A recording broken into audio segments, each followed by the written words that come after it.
Hello, and welcome to episode number 35 of Eye-Opening Moments, where you hear stories of adversity, encounters, and perspectives.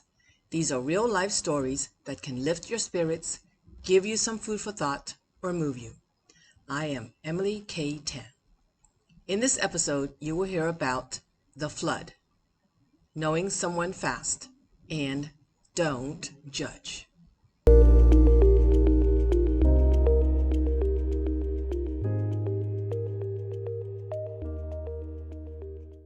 A moment of adversity called the flood.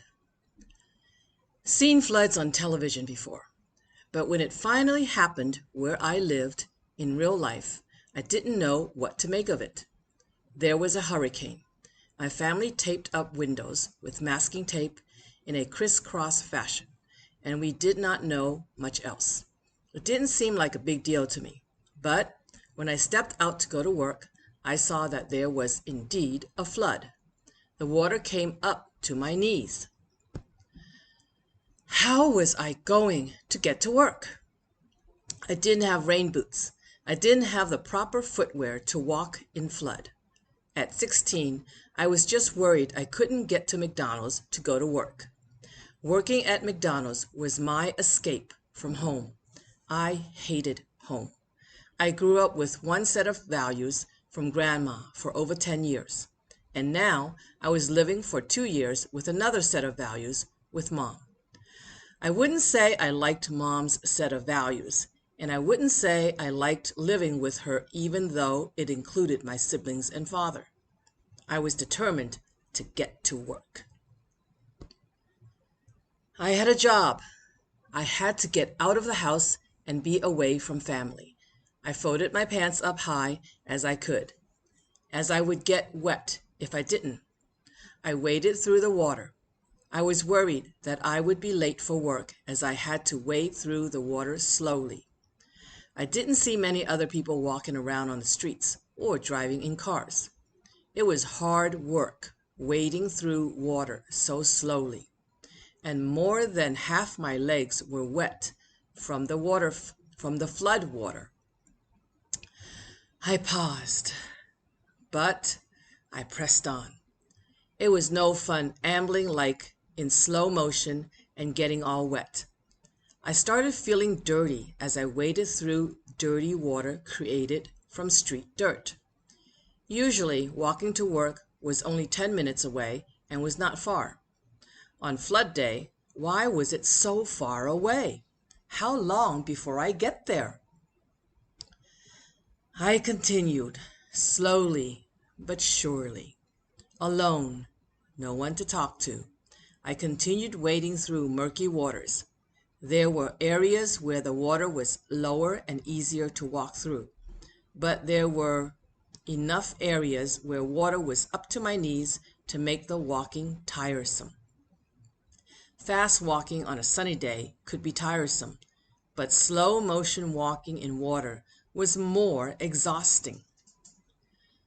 Pushing against water, moving forward, I had to get to my destination. I was ready to be there. I was exhausted and in need of a nice hot bath to clean myself up. It took half an hour to get to work, and it was so near home. Finally, I was in the parking lot of McDonald's. There were no cars in the parking lot. There were no lights in McDonald's. Don't tell me it is closed. It can't be. I walked up close to the windows. Indeed, it was closed. No one was there. After all that hard work to get to work, I had to turn back to go home. I was not happy. It wasn't just about having to wade through all the flood water again, but I didn't like the destination and had no desire for it. Walking home or wading through water to get home took even longer as my energy level was low. I walked even slower, not because of having to push through the water, but because I didn't want to go in the direction of home. I didn't even care that it took so long to get home. I finally did get home, and the only thing was to take a nice hot shower to cleanse myself from wading in the flood. I persisted and waded through the water to get to work because I wanted to go to work and escape home life. I slowly waded through the water to go home because I didn't want to go home. Like other things in life, the flood reminded me that when you want something, you will work for it, even if it's hard. And if you don't want something or don't like something, you find little energy to do it.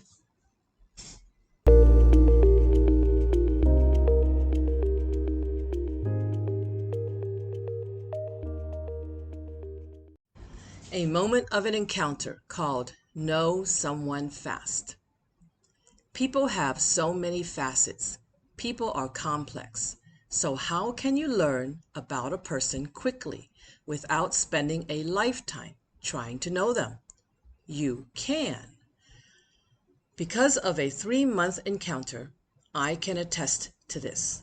Before moving abroad, I decided to brush up on my foreign language skills. So I got a language partner from an online website. With this language partner in a world far from me, all we did was talk on the phone because the purpose was to practice speaking a language. We spent 4 hours a week and 3 months together on the phone, just conversing with one another. To my surprise, even before 3 months, I felt like he knew me already. He felt like I knew him already. It was a scary and exciting feeling. How could someone know you so well and so quickly? It first hit me when he finished a sentence for me. And then, in some moments of silence, he knew what I was thinking or was going to say. It was frightening, but at the same time, it was a wow feeling. How did it all happen? We asked questions that led to important topics of conversation. After all the usual questions you might ask someone you first meet, you delve into more profound questions. The answers would not be short, simple solutions, but stories of many moments of our lives. And through each snippet, we learned about each other's characters and personalities. Interesting. From the 3-month encounter, I discovered how my language partner, Everett, and I got to know each other quickly. 1. We had scheduled phone conversations, so we set aside time for it. 2. Time spent together was focused on a conversation without interruptions. 3. We took the time to prepare and ask well-thought-out questions or topics to discuss. 4. We dared to ask the questions we wanted to ask. 5. We expressed ourselves with little hesitation or fear. 6. We made an effort to keep conversations going. Like many people who communicate online without in-person interactions, we might have shared more freely. Perhaps because it was phone conversations and not face-to-face discussions, we were more relaxed with one another. Since there were no distractions with anyone else around or environments that would call our attention, we could focus on the chatting. Considering a language exchange situation called for talking, we could not do anything else but talk. Because all there was to do was chat with each other, we had to find topics to discuss. Probably because it would be odd to be silent on the phone, we prepared topics of conversation to keep conversations going. If our dialogues did not continue, we would not be able to practice speaking the foreign language. So, in a way, the situation made it easy to engage in much dialogue. And with more communication, we learned a lot about each other. Though I was in a particular situation that gave me the opportunity to learn about a person relatively quickly, I believe it can apply to our daily lives. If we want to get to know a person sooner, we make time for them. spend more time with them, and take the time to engage in conversations with them. And if the talks are not interrupted with distractions of the environment, doing other things, or even looking at each other, deeper sharing could occur. From deeper conversations, I also learned that you could learn more about the other person, discover more about yourself, gain new ideas, and learn new perspectives. With all the benefits of getting to know each other and knowing what to do, all that is left is to take the actions needed to connect with others. Seeking even more ways to connect with others or self-express quickly and concisely, I got an idea from reading a book.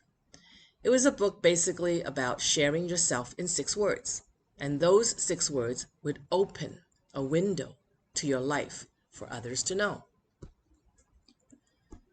I read many examples from the book and brainstormed 6 words to describe parts of my life that I could quickly share with others and summon others to do the same.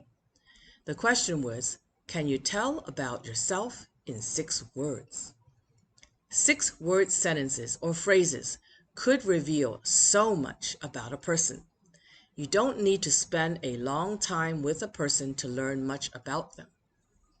So from there, I came up with 6-word questions and 6-word answers that could tell about me in a nutshell.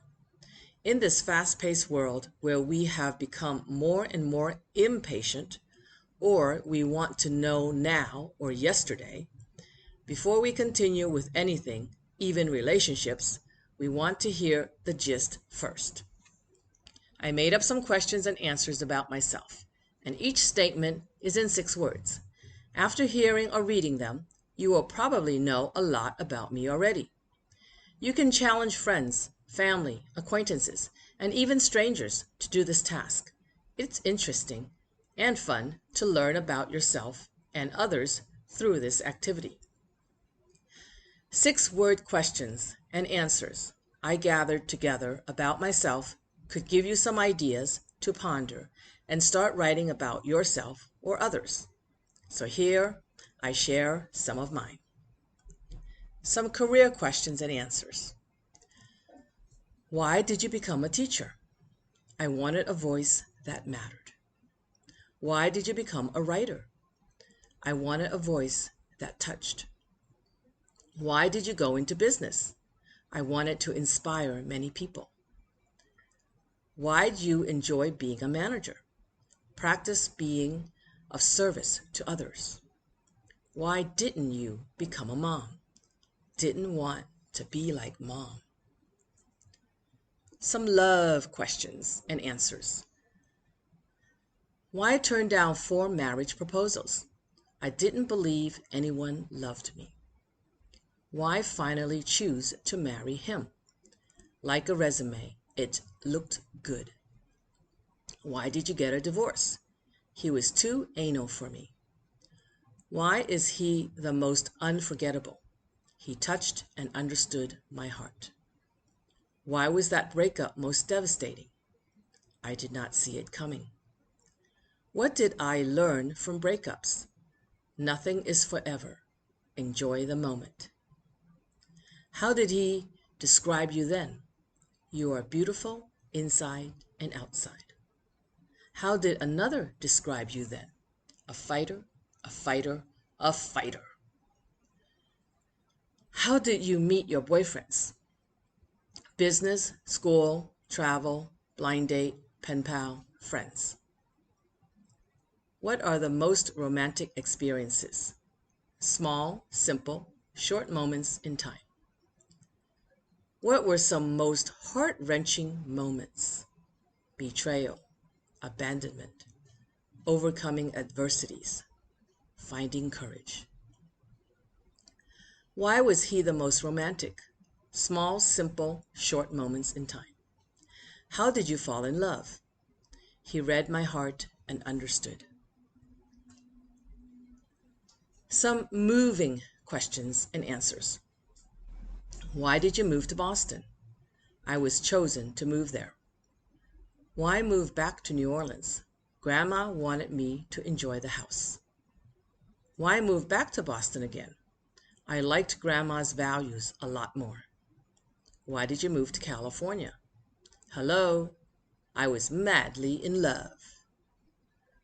Why did you move to Taiwan? I wanted a new beginning desperately. Why did you depart from Taiwan? I was frustrated with cultural differences. Why did you return to Taiwan? I hungered for a carefree life. Why go to Bhutan once again? I yearned for peace and happiness. Some questions and answers about college. Why choose Connecticut College for college? Had passions, Chinese and child psychology. Why did you study child psychology? I wanted to understand myself better. Why do you keep learning Chinese? It's my passion, my joy. How did you pay for college? My determination led to creative problem solving. Why did you transfer to UCD? Love of my life in California. Why did you get a master's? I wanted to fulfill Mom's dream. Some life questions and answers. Who are your 5 most influential?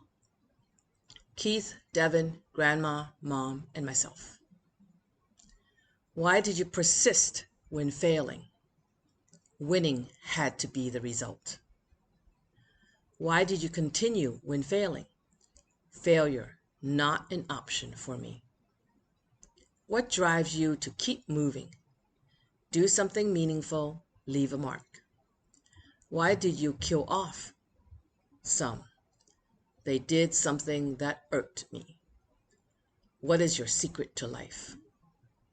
I have landmark education in me. What keeps you sane in life? I have landmark education in me. What keeps you strong and courageous? Life is survival of the fittest. Who was I? Who am I? Trapped and unhappy, then chose freedom. Who am I in the future? Inspirational and empowering writer and speaker. Who am I as a person? Resilient, determined, resourceful, fighter, free spirit. Some risk questions and answers. Why did you travel so much? Got case of the travel bug. What do you get from traveling? Broaden perspectives, education, a carefree feeling. Why did you decide to skydive? I wanted to overcome my fears.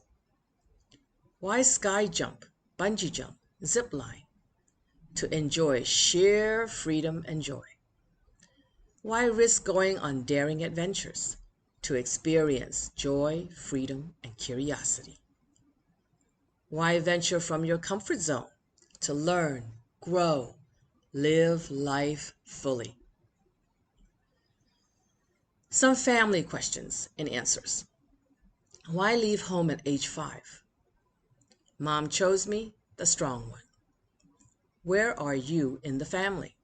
Black sheep and the second one. What is your relationship to family? Disconnected, strained, alienated, and nothing else. Some hobby questions and answers. What is your greatest passion now? I love learning the Chinese language. What do you enjoy doing most? Traveling, public speaking, writing, learning Chinese. Why do you enjoy traveling escapades? Gain new perspectives and eye-opening experiences. Why do you like public speaking? A voice needs to be heard. What does your Chinese passion mean? Identity, motivator, comfort, escape, dream world. I believe when you can come up with 6-word questions and answers, you are asking and answering in a nutshell. And from there, would be inquiries into fascinating dialogues.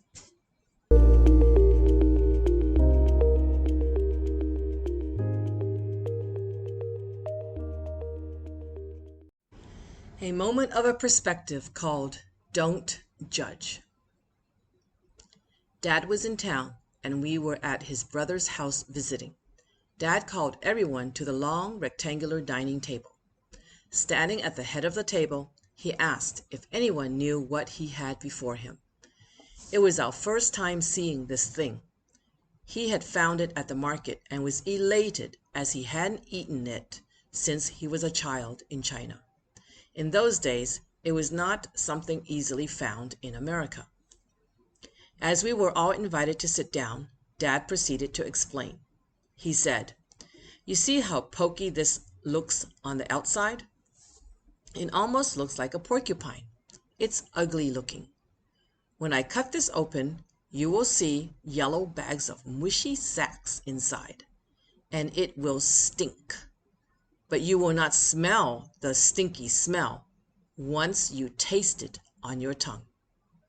It is refreshing and cool to the taste. Who would like to try it?" I was the only one who volunteered to taste it. A minute later, Uncle Sheldon, who sat next to me, said, "If Emily tastes it, so will I." Everyone laughed because he sounded like the cereal commercial that we saw long ago, where no one would try a cereal, but a little boy named Mikey did. Dad proceeded to cut open the fruit, put a lumpy yellow sack on a small plate, and passed it over to me with a fork. Everyone else just sat there watching me eat it. I did not say a word, but I smiled. It was refreshing and cool tasting. Uncle Sheldon ate his slimy yellow sack too. He said it tasted good. He invited everyone else to eat it, but no one except Dad did. This seemingly uneventful occasion left an impression on me. I wondered why others didn't try something they never tried. Why didn't they try and find out if what Dad said was true? More than anything, they were missing out on the treat that was eating the durian fruit. Upon reflection, quiet and reserved-looking me turned out to be the one who did many adventures and outside-the-box actions in life. Uncle Sheldon did too. My other siblings and relatives did not. The durian fruit also earned a place in one of my training presentations in my business many years later. Because I joined a business opportunity that many people were skeptical about, I realized how it was like the durian. It might not look like anything phenomenal at first, but when you take the time to look into it, you will discover it is not altogether what it appears. It will surprise you with its benefits and wonders. It is like the difference between what a person looks like on the outside versus who they are inside. As the saying goes, don't judge a book by its cover. We usually do anyway, but it takes the open-minded and brave ones to take a deeper look at a person, a book, a business opportunity. Perceptions of things at first glance can be deceiving. Why not look inside to learn more?